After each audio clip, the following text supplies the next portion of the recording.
Viktor Zolotov. L'homme a été pendant des années le chef des gardes du corps du président. Sa nouvelle mission, prévenir les actes terroristes, les émeutes ou les tentatives de putsch. Comme lors de la mutinerie d'Evgeny Prigojine, le patron de Wagner qui s'empare le 24 juin dernier d'un quartier général de l'armée à Rostov-sur-le-Don. Nous sommes au quartier général de l'armée, à Rostov-sur-le-Don. Il est 7h30 du matin. Tout le quartier général est sous notre contrôle, y compris l'aéroport. Ce jour-là, les hommes de Wagner fondent vers Moscou sans rencontrer beaucoup de résistance. On a vu Pour justifier son inaction, Viktor Zolotov expliquera qu'il ne disposait pas d'armes lourdes pour faire face aux hommes de Wagner. Depuis, la garde nationale a été dotée de tanks. Le 17 mars prochain, les Russes voteront pour élire leur président. Un scrutin dont le résultat semble connu d'avance. En vue de sa réélection, Vladimir Poutine a renoué depuis peu avec les apparitions publiques, multipliant les contacts avec ses concitoyens.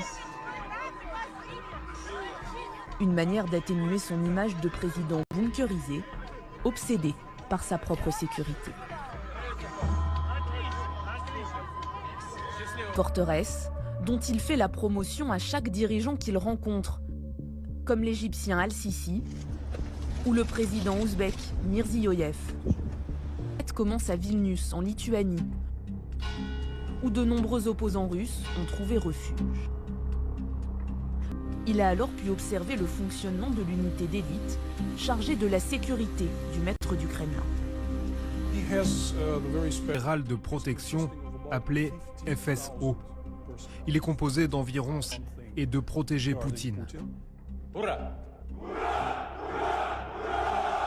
Qui protège Vladimir Poutine.